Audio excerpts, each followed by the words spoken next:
नमस्कार, आप देख रहे हैं आरडी न्यूज़। मैं हूं योगेश चक्रवर्ती। 23 जून को पटना में विपक्षी एकता को लेकर सीएम नीतीश के नेतृत्व में विपक्षी दलों की बैठक है और इस बैठक में देश भर के कुल 18 दल हिस्सा ले रहे हैं।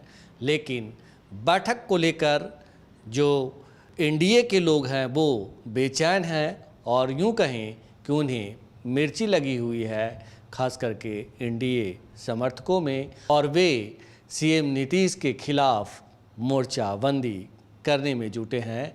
वे तमाम तरह के आरोप प्रत्यारोप लगा रहे हैं सीएम पर और इसी मसले पर हम आज आरडी न्यूज़ के राजनीतिक संपादक हेमंत कुमार जी से बात करेंगे और जानने की कोशिश करेंगे कि आखिर जो छोटे छोटे दल हैं जिनका अपना भी वजूद नहीं है वो सीएम की घेरेबंदी में कैसे और क्यों जुटे हैं, इसके पीछे की वजह क्या है।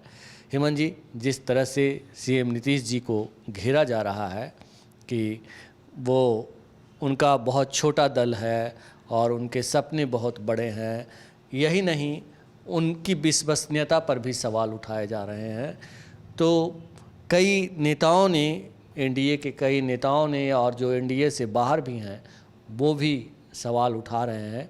तो ये कौन लोग हैं और चाहते क्या हैं ये लोग?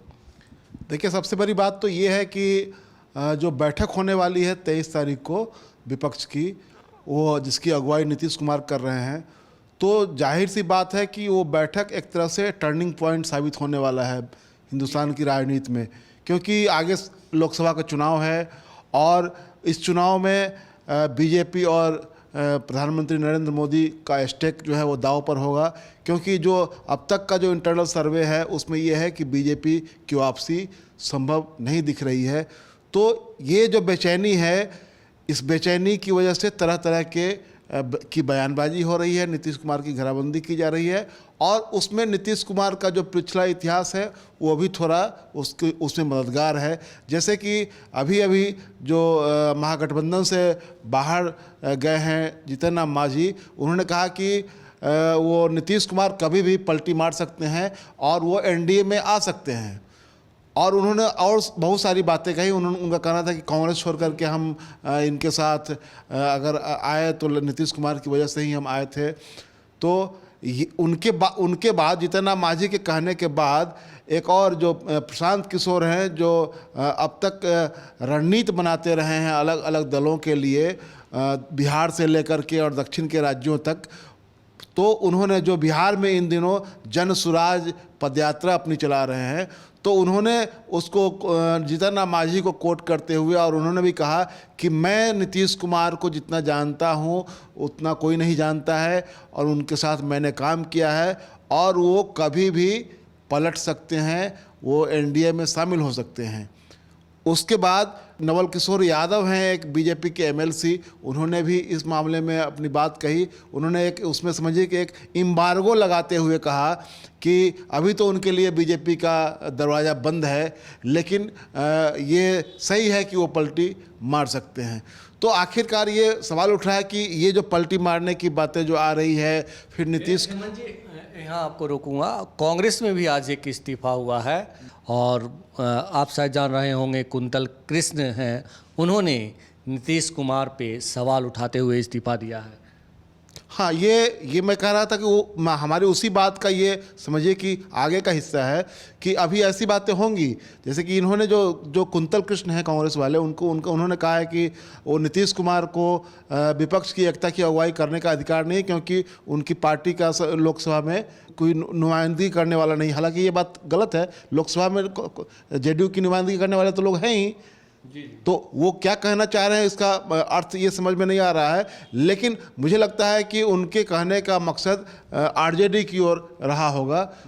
नाम वो नीतीश कुमार का ले रहे हैं, लेकिन ये मैं वो महत्वपूर्ण नहीं, महत्वपूर्ण ये है कि इस तरह के लोग, इस तरह के नेताओं का इस्तीफा, उनका बयान, ये आने का सिलसिला भी आगे भी चलेगा, क्योंकि यह जो राजनीतिक रस्साकसी है, यह राजनीति वो लोकसभा चुनाव को सामने सामने रख करके आप समझ लीजिए कि जो बीजेपी है वो अपनी घेराबंदी करने के लिए वो नीतीश कुमार के खिलाफ ये तमाम तरह के मामले सामने आ रहे हैं कि उनको नेतृत्व करने का अधिकार नहीं है, तो वो पलटी मार देंगे। लेकिन सबसे बड़ी बात ये है कि जो विपक्ष की बैठक होने जा रही है 23 तारीख को, उस बैठक में जो पार्टियां आ रही है वो हिंदुस्तान की राजनीति को बड़े पैमाने पर प्रभावित करने वाली ताकतें हैं, और ये बीजेपी की बेचैनी का ये सबसे बड़ा कारण मुझे लग रहा है। और ये जो बयान जो आ रहा है, जैसे प्रशांत किशोर जो कुछ अभी कह रहे हैं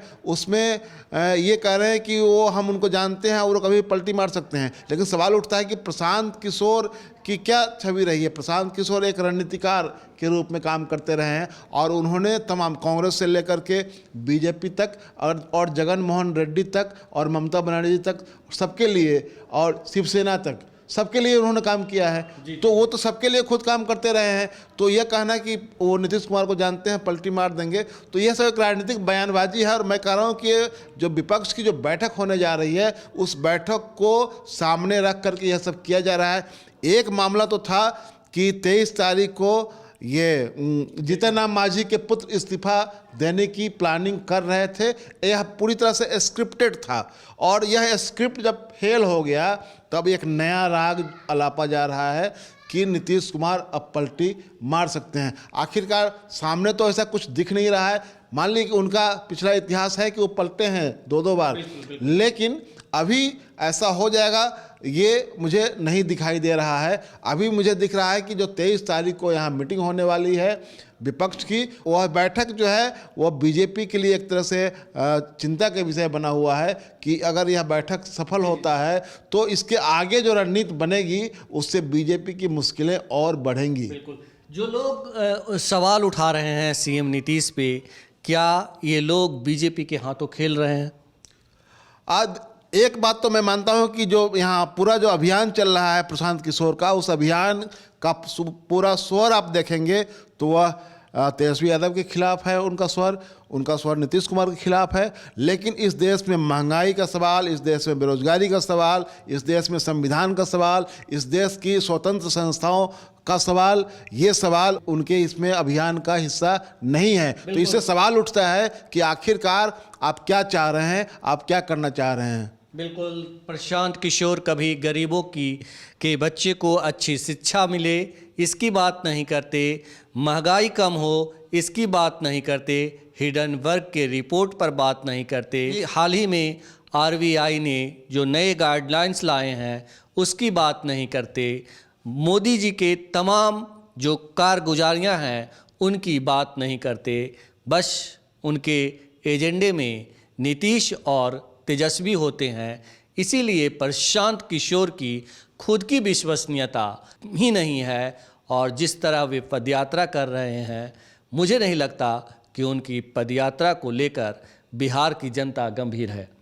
उससे ज़्यादा हम लोग को मतलब नहीं है कि उनके पदयात्रा को लेकर कितना लोग गंभीर हैं, लेकिन सवाल उन पर ये उठ रहा है कि आप जो भी सवाल उठा रहे हैं उसके केंद्र में सिर्फ नीतीश कुमार और तेजस्वी यादव है। बाकी के सवालों को आप एड्रेस क्यों नहीं कर रहे हैं? अगर आप विपक्ष की पार्टी हैं, आप तो एक पार्टी लेकर के सामने आए हैं और उस पार्टी के जरिए आप बिहार को बदलने की बात कर रहे हैं, तो बिहार को बदलने की बात कर रहे हैं, लेकिन हिंदुस्तान को जो बदलने की कोशिशें हो रही है, हिंदुस्तान का इतिहास भूगोल तक बदलने की बातें हो रही है, हिंदुस्तान के लोकतंत्र को बदलने की, हिंदुस्तान के संविधान को बदलने की बातें हो रही है। नए संसद भवन में सेंगोल जो राजशाही का प्रतीक है वो स्थापित किया जा रहा है, आप उन सवालों पर नहीं बोलते। किया जा चुका है उस पर आप नहीं बोलते हैं। वो आपकी चिंता का विषय वो नहीं है। संविधान आपकी चिंता का विषय नहीं कि संविधान की रक्षा करने का जो सवाल है। यही बात मैं कह रहा था हेमंत जी कि प्रशांत किशोर जो हैं उनके जेहन में सिर्फ और सिर्फ तेजस्वी यादव और नीतीश कुमार हैं। इसके अलावा वो बहुत ही कम से कम अगर कभी बोला भी है तो इस तरह से, मतलब कहते हैं ना कि पास नज़रअंदाज करके पास कर जाना। और जोड़ना चाहते हैं उसमें कि ये जान लीजिए आप कि जैसे जीतन राम मांझी के बयान के बाद में ये सारे बयानबाजी शुरू हुई है। जीतन राम मांझी महागठबंधन छोड़ करके गए हैं और उनका आरोप ये है कि हमको मजबूर किया गया छोड़ने के लिए। लेकिन मेरा सवाल है कि जीतन राम मांझी ने महागठबंधन में बनने के लिए क्या किया, कौन सा उपाय किया कि मैं महागठबंधन में बना रहूं, कि महागठबंधन के एजेंडे से मैं सहमत हूं इसलिए मुझे बना रहना चाहिए, ये तो कोई उन्होंने प्रयास किया नहीं। तो इससे ये सवाल है कि उन्होंने एक बहाना खोजा, और बहाना खोज करके वो तो यह भी कहते गए कि हम तो नीतीश कुमार की वजह से यहाँ आए थे, हम तो उनके साथ हैं, बाकी लोगों से हमको कोई लेना देना नहीं है। आरजेडी, तो उन्होंने ये भी कहा कि आरजेडी से तो हम क्यों बात करेंगे, हम तो नीतीश कुमार के साथ यहाँ आए थे। तो जिनकी विश्वसनीयता खुद संदेह के दायरे में है, अगर आप को महागठबंधन में रहना था, अपनी शर्तों पर, आप अलग पार्टी के नेता थे तो आप रह सकते थे। आप कहते कि भाई हम इनके साथ मर्जर नहीं करेंगे, हमारी पार्टी स्वतंत्र है, हम महागठबंधन का हिस्सा रहेंगे, तो आपको, मुझे नहीं लगता है कि आपको ये कोई कहता है कि आप निकल कर चले जाएं। लेकिन आपने अपनी ओर से बने रहने की कोशिश नहीं की। अब जब निकल गए हैं तब आप कह रहे हैं कि नीतीश कुमार भी पलट जाएंगे। पलट तो आप खुद पहले गए, अब नीतीश पलटे पहले खुद, और अब नीतीश कुमार पर कहते हैं कि वो भी पलट जाएंगे। तो पलटने का इतिहास उनके साथ भी है, लेकिन खुद पलटे हैं और नीतीश कुमार पर आरोप लगा रहे हैं कि वो पलट जाएंगे। फिर प्रशांत किशोर कह रहे हैं, नवल यादव कह रहे हैं, वो कांग्रेस के नेता ये कुंतल कृष्ण कह रहे हैं। तो ऐसे ऐसे अभी और बयान सामने आएंगे। मैंने कहा ना कि 23 तारीख को संतोष सुमन का इस्तीफा तय था, और उस दिन पूरा देश का मीडिया जो है इसी मसले को उठाता, इसी मसले को चलाता प्राइम टाइम में, कि कैसे विपक्ष की एकता की मुनादी करने वाले और उसकी अगुवाई करने वाले नीतीश कुमार के साथ जो लोग हैं वो उनके मंत्रिमंडल से बाहर जा रहे हैं, और ये एक तरफ से विपक्ष की एकता की बात कर रहे हैं। तो कुल मिलाकर सीएम नीतीश को घेरने की जो कोशिश हो रही है, ये कहना गलत नहीं होगा कि ये स्क्रिप्टेड है, और ऐसा करके जो है विपक्षी एकता के जो नेता हैं, नेतृत्व करता हैं, उनके मनोबल को तोड़ने की कोशिश की जा रही है, बिखराव पैदा करने की कोशिश की जा रही है। भ्रम का जो जाल कहते हैं कि फैला दिया जाता है, वही फैलाने की कोशिश की जा रही है। लेकिन जिस तरह से विपक्षी एकता को लेकर अभी तक के कयास लगाए जा रहे थे कि ऐसा संभव नहीं होगा, लेकिन अब बात बैठक तक पहुंच गई है, तो निश्चित तौर पर आने वाले लोकसभा चुनाव में जो कहा जा रहा है कि बीजेपी की लुटिया डूब जाएगी, तो अगर डूब जाए तो इसमें कोई बड़ी आश्चर्य की बात नहीं होगी।